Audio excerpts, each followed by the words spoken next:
1920s के बाद हमारे देश में तो इतने बड़े हिस्टोरिकल मूवमेंट्स हुए जिन्होंने देश को आज़ादी दिलाने में एक बहुत ही मेजर रोल प्ले किया। और इस चैप्टर के थ्रू हम उन्हीं दो मूवमेंट्स के बारे में और 1920s के बाद के भारत की कहानियों के बारे में जानेंगे। तो शुरू करते हैं हमारा most awaited chapter, nationalism in India.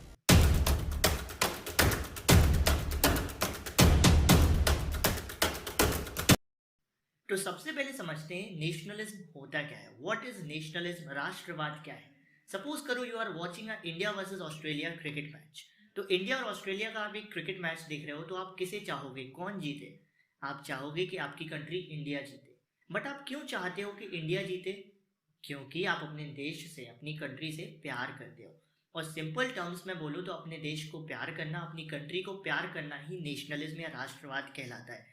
अपनी कंट्री के प्रति ईमानदार रहना, अपनी कंट्री को प्यार करना सिंपल भाषा में नेशनलिज्म या राष्ट्रवाद कहलाता है। इस चैप्टर के थ्रू हम जानेंगे कि कैसे ये जो नेशनलिज्म की फीलिंग थी, देश से प्यार करने की फीलिंग थी, इसकी मदद से देश को आज़ादी मिली। कैसे लोगों ने रियलाइज किया कि उन सबके अंदर एक देशभक्त छिपा हुआ है। इस चैप्टर के थ्रू हम बहुत ही अच्छी अच्छी कहानियों से निकलने वाले हैं। तो शुरू करते हैं हमारे इस चैप्टर का पहला topic, that is the world war, खिलाफत एंड नॉन कोऑपरेशन। सिंपली अगर एक देश गुलामी से आज़ाद होना चाहता है, इंडिपेंडेंट होना चाहता है, तो बहुत ज़रूरी चीज़ होती है कि उस देश के लोगों के अंदर एकता हो, यूनिटी हो। और अगर हम भारत की बात करें तो 1919 के टाइम पर भारत के लोगों में, भारतीय लोगों में बहुत ज़्यादा एकता और यूनिटी आ चुकी थी।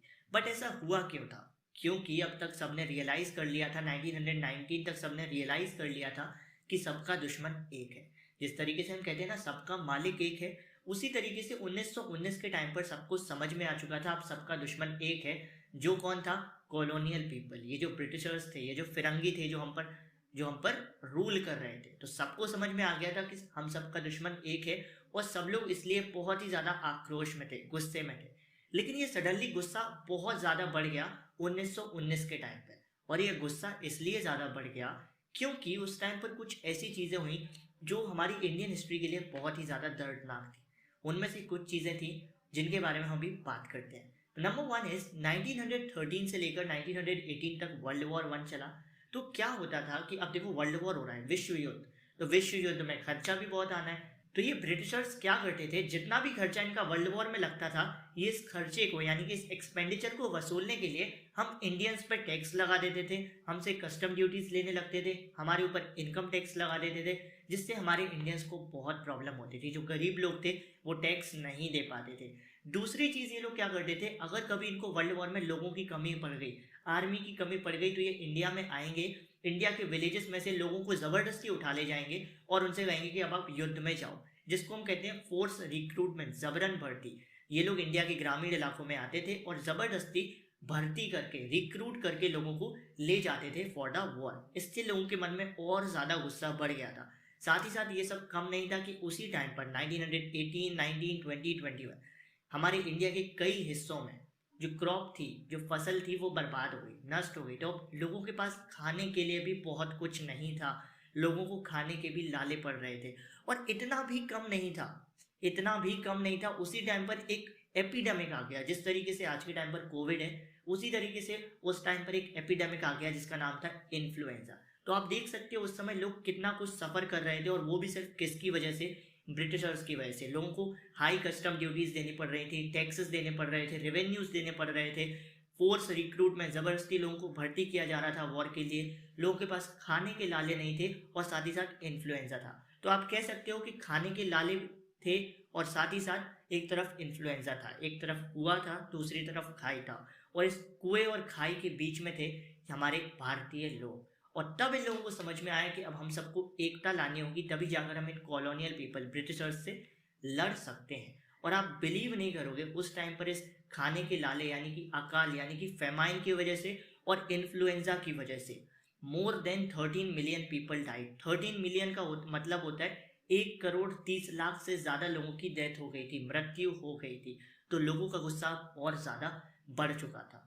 इस गुस्से को देखकर हमारे जो इंडिया के जो लीडर्स थे, उन्होंने कहा कि हमें इस गुस्से को, इस एंगर को एक पॉजिटिव डायरेक्शन में ले जाना पड़ेगा। ये जो लोगों के अंदर अभी एंगर है, उसका यूज़ करना पड़ेगा देश के लिए आज़ादी दिलाने में। तो उस टाइम पर एक लीडर इमर्ज हुए जिनको हम कहते हैं महात्मा गांधी जी, मोहनदास करमचंद गांधी, इनके बारे में हम पढ़ते हैं और स्टार्ट करते हैं हमारा टॉपिक, द आइडिया ऑफ सत्याग्रह। तो जैसा कि हम सबको पता है कि गांधी जी इंडिया आए थे जनवरी 1915 में। जनवरी 1915 में गांधी जी अफ्रीका से वापस आए थे, और जब वो अफ्रीका से वापस आ रहे थे उसी वक्त पर वो पॉपुलर हो चुके थे इंडिया में, क्योंकि वो साउथ अफ्रीका में भी कुछ बहुत ही ज़्यादा स्ट्रगल करके आ रहे थे, मूवमेंट्स करके आ रहे थे अगेंस्ट द रेसिस्ट रिजाइम। ये जो रंग के रूप पर भेदभाव होता है ना, कौन काला कौन गोरा, इस भेदभाव के खिलाफ लड़ाई लड़कर वो अफ्रीका से वापस आ रहे थे। तो वो पहले से ही इंडिया में पॉपुलर थे, और जब वो इंडिया आए तब उन्होंने असली में पॉपुलराइज किया सत्याग्रह को। उन्होंने बताया सत्याग्रह क्या होता है। सत्याग्रह का मतलब, गांधी जी की फिलॉसफी के हिसाब से सत्याग्रह का मतलब होता है कि सत्य के लिए आग्रह करना।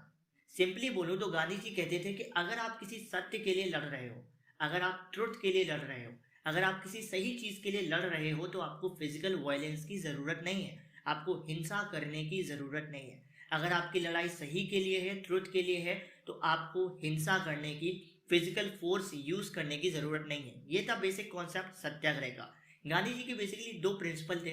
पहला था सत्याग्रह करना, सही चीज के लिए या सही चीज को पाने के लिए सत्याग्रह करना, और दूसरा नॉन वायलेंस। नॉन वायलेंस का मतलब अहिंसा, फिजिकल फोर्स यूज नहीं करना है। तो उनके सत्याग्रह का कॉन्सेप्ट क्या था? सत्य के लिए आग्रह करना with the help of non violence, अहिंसा करना, हिंसा नहीं करना। सिंपली कहूं तो वो बिलीव करते थे अहिंसा परमो धर्मा, सबसे बड़ा उनके लिए धर्म था अहिंसा, हिंसा ना करना। अब जब गांधी जी इंडिया में आए थे तो उन्होंने इंडिया की सिचुएशन देखी, और वो ये भी जानते थे कि अगर उनको कुछ बड़ा करना है तो पहले उनको छोटी छोटी चीज़ों को सही तरीके से करना पड़ेगा। तो उन्होंने डिसाइड कर लिया था कि हमें इंडिया को अगर आज़ादी दिलानी है तो एक बड़ा सत्याग्रह, एक बड़ा मूवमेंट करना पड़ेगा। लेकिन इन बड़े सत्याग्रह करने से पहले ज़रूरी था कि वो छोटे छोटे सत्याग्रह को करें, जिससे वो लोगों के बीच में सपोर्ट गेन कर पाए, जिससे वो लोगों के बीच में जाकर अपनी बात रख पाए, पहचान बना पाए। तो उन्होंने इंडिया में आते साथ ही छोटे छोटे सत्याग्रह करना शुरू किए। जैसे सबसे पहले वो 1916 में, 1916 में चंपारण में गए, जो कि बिहार में है, और वहां पर उन्होंने पीजेंट्स के साथ मिलकर प्लांटेशन सिस्टम के साथ खिलाफ सत्याग्रह किया, जो भी सक्सेसफुल हुआ। उसके बाद वो 1917 में वो गुजरात की खेड़ा डिस्ट्रिक्ट में गए, और वहां पर उन्होंने पीजेंट्स के साथ मिलकर फिर से एक सत्याग्रह किया against the revenue collection. Actually हुआ क्या था, 1917 में खेड़ा डिस्ट्रिक्ट में जो क्रॉप्स थी वो फेल हो गई थी, सिंपली कहो तो नष्ट हो गई थी, बर्बाद हो गई थी। तो वहाँ के पीजेंट्स चाहते थे कि जो रेवेन्यू हो उसमें उनको थोड़ा रिलैक्सेशन मिले, तो इसके लिए भी गांधी जी ने उनके साथ सत्याग्रह किया।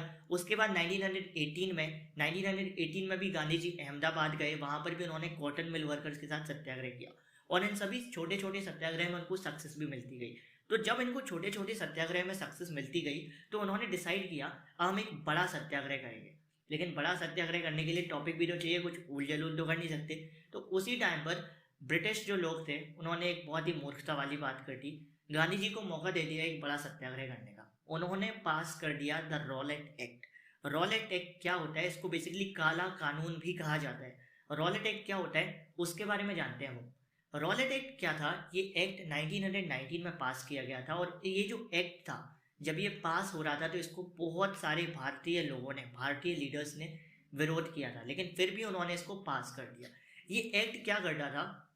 इस एक्ट की मदद से जो ब्रिटिशर्स थे, जो कॉलोनियल पीपल थे, they can repress political activities. Repress का मतलब होता है कंट्रोल। वो पॉलिटिकल एक्टिविटीज को कंट्रोल कर सकते थे। सिंपली कहूँ तो वो हर चीज को ही कंट्रोल कर सकते थे कि ये जो पॉलिटिकल एक्टिविटीज हमारे इंडिया के लीडर्स कर रहे हैं वो इन तक चीजों को कंट्रोल कर सकते थे। तो इस एक्ट का पहला यूज था कि ये देश में हो रही हर पॉलिटिकल एक्टिविटी को कंट्रोल कर सकते थे, रिप्रेस कर सकते थे, उसको दबा सकते थे।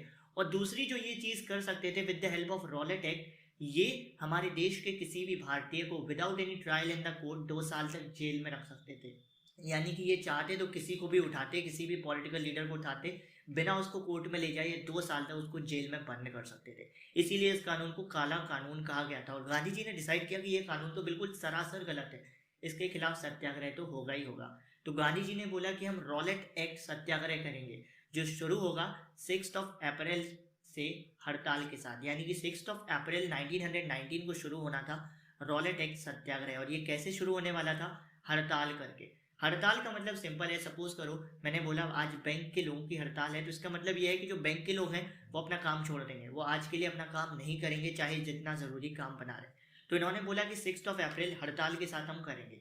हम हमारे रॉलेट एक्ट सत्याग्रह की शुरुआत करेंगे। पहले ब्रिटिशर्स ने बोला यार ऐसे ही है, वहीं कुछ भी कर लो, हम नहीं मानने वाले। लेकिन जब ब्रिटिशर्स ने देखा कि ये जो रॉलेट एक्ट सत्याग्रह शुरू हुआ तो रैलियाँ ऑर्गेनाइज्ड हुई, रैलीज ऑर्गेनाइज्ड हुई, लोग हड़ताल पे चले गए, रेलवे के, बैंक के, पुलिस के, सब लोग हड़ताल पे चले गए, रेलवे पूरा ठप हो गया। तो ब्रिटिशर्स ने बोला यार ऐसे तो काम नहीं चलेगा। तो बदले में ब्रिटिशर्स ने क्या किया, इन विदेशी लोगों ने क्या किया, बहुत गंदी टैक्टिक्स अपनाई। इन्होंने अमृतसर के जो छोटे छोटे लोकल लीडर्स थे उनको अरेस्ट करना शुरू कर दिया। गांधी जी को बोला आप दिल्ली नहीं आ सकते, गांधी जी की एंट्री दिल्ली से बैन करवा दी। ये तो गलत चीज़ थी ना, आप किसी की फ्रीडम कैसे रोक सकते हो, है ना।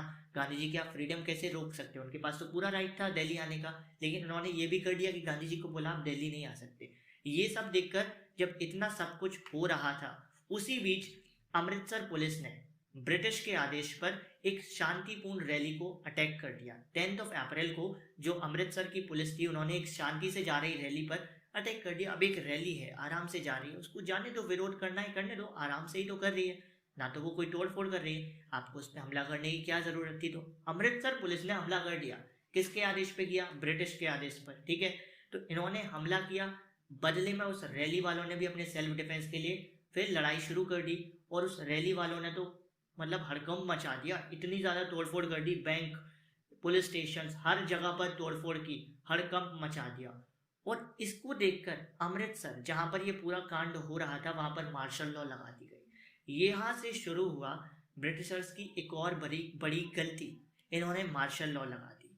सिंपली कहूँ तो अमृतसर में अब मार्शल लॉ लग गई थी। तो मार्शल लॉ क्या होती है, सिंपली अगर बोला जाए तो अगर किसी एरिया में मार्शल लॉ लग चुकी है तो इसका मतलब है उस एरिया में अब मिलिट्री का कंट्रोल होगा और मिलिट्री जो चाहे वो कर सकती है, कोई भी लॉ बना सकती है, कोई भी लॉ तोड़ सकती है, लोगों के साथ चाहे जैसा व्यवहार कर सकती है।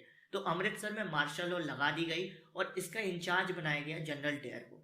सिंपली ये लोग देखा जाए तो ये जो ब्रिटिशर्स थे अब कोशिश कर रहे थे पंजाबियों विच पंगा लेने का, और इनको नहीं पता था ये बड़ा महंगा पड़ने वाला है। तो इन्होंने मार्शल लॉ लगा दी।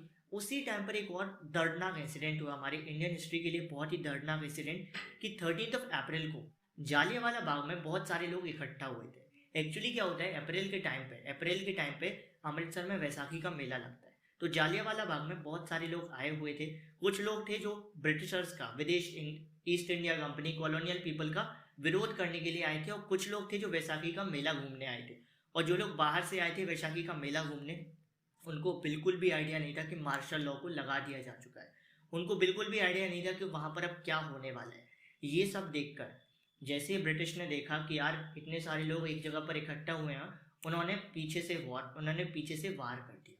उन्होंने इस अपॉर्चुनिटी का फ़ायदा उठाया। जैसे ही उन्होंने देखा कि जालियांवाला बाग में इतने सारे लोग इकट्ठे हैं, जिनमें से कुछ लोग तो उनका विरोध कर रहे हैं, लेकिन कुछ लोगों को तो पता भी नहीं है कि वहाँ पर मार्शल लॉ लगी हुई है, वो सिर्फ वैसाखी का मेला घूमने आए हैं। और ये सब देखकर इन कॉलोनियल पीपल ने, ब्रिटिशर्स ने पीछे से अपनी आर्मी को भेज दिया, पीठ पीछे से वार किया। इन्होंने जनरल डेयर को उसकी मिलिट्री के साथ भेज दिया जालियांवाला बाग पे।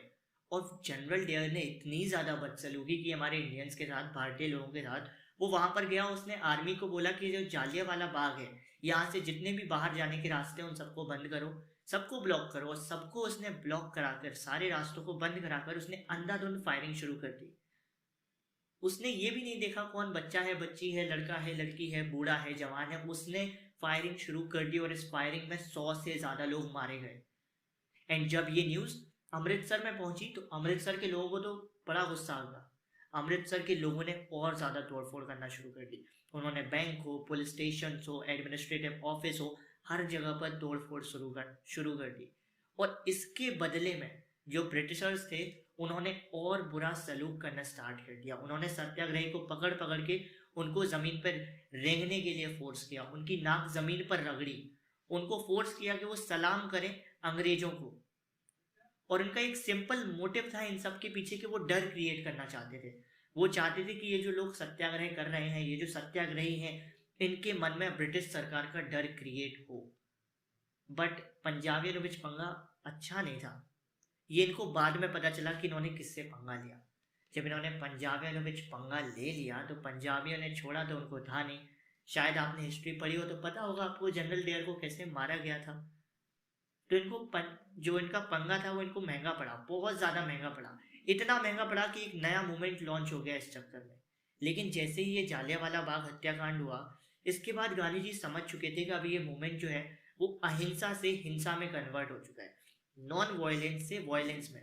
पहले जो ये एक मूवमेंट था, रॉलेट एक्ट सत्याग्रह था, जो अभी तक इतना स्मूथली चल रहा था, जिसमें कोई भी हिंसा नहीं थी, अब उसमें हिंसा आ चुकी है।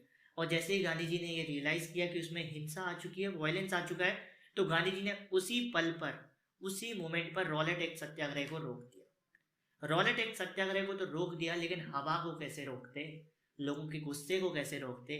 तो गांधी जी ने फिर यूज किया लोगों के गुस्से का और उसको एक पॉजिटिव डायरेक्शन दिया। कैसे दिया, उसके बारे में जानते हैं। गांधी जी को अभी तक ये रियलाइज हो गया था कि रॉलेट एक्ट सत्याग्रह एक बहुत बड़ा सत्याग्रह था, पर फिर भी वो कुछ लोगों तक ही लिमिटेड था, कुछ जगह तक ही लिमिटेड था। और उनको ये भी रियलाइज हो गया था कि अगर वो एक बड़ा सत्याग्रह करना चाहते हैं देश की आज़ादी के लिए, तो उनको देश के सभी लोगों को एक साथ लाना होगा। एंड व्हेन आई से सभी लोग, तो इट मीन्स हिंदू, मुस्लिम, सिख, ईसाई। तो गांधी जी को रियलाइज हो गया कि बिना हिंदू और मुस्लिम को साथ में लाए एक बड़ा सत्याग्रह, एक बड़ा मूवमेंट नहीं किया जा सकता। बट उस टाइम पर ये बहुत डिफिकल्ट था कि हिंदू और मुस्लिम को एक ही छत के नीचे लाया जाए। तो अब गांधी जी के मन में सिंपल एक बात चलने लगी कि कैसे हम हिंदू और मुस्लिम को एक साथ ला सकते हैं।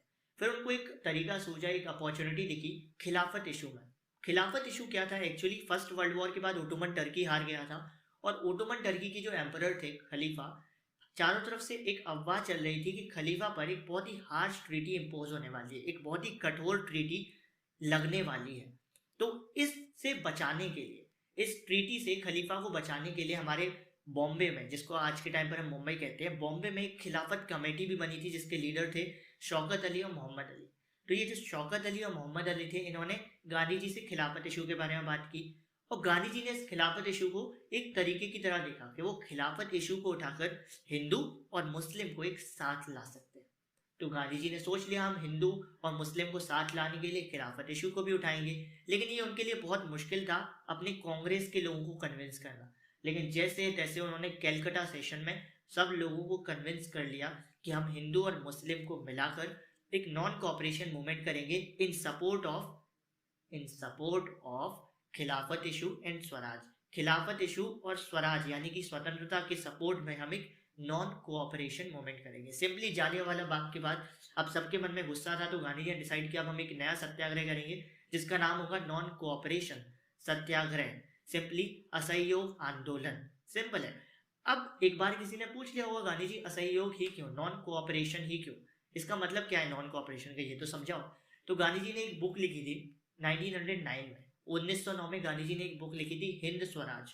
उसमें उन्होंने समझा दिया था कि असहयोग का मतलब क्या होता है, नॉन कोऑपरेशन का मतलब क्या होता है, और इस आंदोलन का नाम नॉन कोऑपरेशन क्यों है। गांधी जी कहते थे कि जब ये ब्रिटिशर्स हमारे इंडिया में आए थे, तो ये हमारे इंडिया में आकर इसलिए बस पाए क्योंकि हमने इनको सपोर्ट किया, हमने इनको कोऑपरेट किया, हमने इनको सहयोग किया। तो गांधी जी का मानना था कि अगर ये हमारे सहयोग से हमारे भारत देश में आकर बस सकते हैं, तो ये हमारे असहयोग से, नॉन कोऑपरेट से हमारे देश को छोड़कर जा भी सकते हैं। गांधी जी सिंपल कहते थे कि अगर हम इन ब्रिटिशर्स का सहयोग करना छोड़ दें, तो ये 1 साल के अंदर अंदर भारत को छोड़कर चले जाएंगे। सिंपली ये फिलॉसफी थी असहयोग नॉन कोऑपरेशन आंदोलन को लेकर। तो सब कुछ डिसाइड हो गया कि नॉन कोऑपरेशन आंदोलन होने वाला है, और ये कैसे होने वाला है ये भी डिसाइड हुआ। नॉन कोऑपरेशन का आंदोलन को 2 तरीके से किया जाना था, ये स्टेप बाय स्टेप होना था। सबसे पहला स्टेप था कि जिन भी लोगों को ये जो ब्रिटिश गवर्नमेंट है उनकी तरफ से अवार्ड मिले हैं, वो सारे अवार्ड ब्रिटिश गवर्नमेंट को वापस कर दें। और दूसरा स्टेप था जो भी लोग ब्रिटिश के लिए काम करते हैं, जैसे अगर कोई स्टूडेंट है स्कूल में, कोई टीचर है, कोई हेडमास्टर है, कोई बैंक में काम करता है ब्रिटिश के लिए, कोई एडमिनिस्ट्रेटिव रेलवे कहीं पर भी काम करता है, वो सब अपनी जॉब को छोड़ेंगे, जिससे जो ब्रिटिश है उनका काम ठप हो जाए। तो सिंपली डिसाइड किया गया कि ये जो मूवमेंट है ये 2 तरीके से अनफोल्ड होगा। पहला तरीका होगा कि जिनको भी अवार्ड मिला है गवर्नमेंट की तरफ से, वो अपने अवार्ड को सरेंडर कर दें, वापस कर दें। और दूसरा, जो भी लोग इनके लिए काम करते हैं वो अपनी जॉब्स को, अपने काम को छोड़ दें। इस तरीके से हम इस मूवमेंट को अनफोल्ड करेंगे। तो 1920s की गर्मी में, यानी कि 1920 की गर्मी में, पूरी गर्मी भर शौकत अली, मोहम्मद अली और महात्मा गांधी, ये सभी लोग जगह जगह जाकर भ्रमण करते रहे और नॉन कोऑपरेशन मूवमेंट के लिए सपोर्ट गेन करने की कोशिश करते रहे।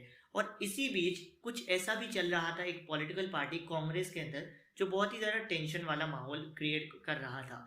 जो कांग्रेस में कुछ लोग थे, जैसे कि बोला गया कि नॉन कोऑपरेशन मूवमेंट में सारी चीज़ों को बॉयकॉट कर दिया जाएगा, सारी चीज़ों को छोड़ दिया जाएगा, जो भी ब्रिटिश की चीज़ें हैं उन सब से एक दूरी बना ली जाएगी। लेकिन कांग्रेस के अंदर कुछ लीडर थे, वो चाहते थे कि वो इलेक्शन को बॉयकॉट ना करें, इलेक्शन का बहिष्कार ना करें, इलेक्शंस को लड़ें। और इसकी वजह से टेंशन क्रिएट हो रही थी, क्योंकि कांग्रेस में दो गुट बन चुके थे, दो ग्रुप बन चुके थे। एक चाहते थे कि इलेक्शन ना लड़ें, नॉन कोऑपरेशन मूवमेंट को सपोर्ट करें, एक चाहते थे कि नॉन कोऑपरेशन मूवमेंट भी करें और इलेक्शंस को भी लड़ें।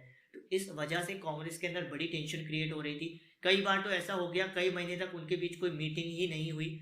लेकिन at the end Nagpur session में, कांग्रेस के नागपुर सेशन में एक कॉम्प्रोमाइज हुआ, जिसमें सब चलो जैसे भी मान गए कि नॉन कोऑपरेशन मूवमेंट करते हैं, इलेक्शंस को बाद में देख लेंगे। तो सबने डिसाइड किया नॉन कोऑपरेशन मूवमेंट होगा। अब सब कुछ डिसाइड हो चुका था कि नॉन कोऑपरेशन मूवमेंट होने वाला है। इसके बेसिकली किन किन चीज़ों के लिए होगा? दो चीज़ों के लिए, खिलाफत इशू के लिए, स्वराज के लिए। सब कुछ डिसाइडेड था, नॉन कोऑपरेशन मूवमेंट होने वाला था। बस एक ही प्रॉब्लम थी कि वो नॉन कोऑपरेशन मूवमेंट पार्ट 2 में होने वाला है। तो मिलते हैं पार्ट 2 में। तब तक इस चैप्टर को जितना भी मैंने पढ़ाया है उसको रीडिंग कर लेना, ध्यान से रीडिंग कर लेना, बिकॉज रीडिंग बहुत ज़रूरी है इस चैप्टर की। तो रीडिंग कर लो इस चैप्टर की। मिलते हैं पार्ट 2 में, जहाँ पर हम नॉन कोऑपरेशन मूवमेंट के बारे में पढ़ेंगे। सिंपली कहूँ तो खिलाफत नॉन कोऑपरेशन मूवमेंट के बारे में पढ़ेंगे। All the best everyone. Video को लाइक और शेयर ज़रूर करना। All the best.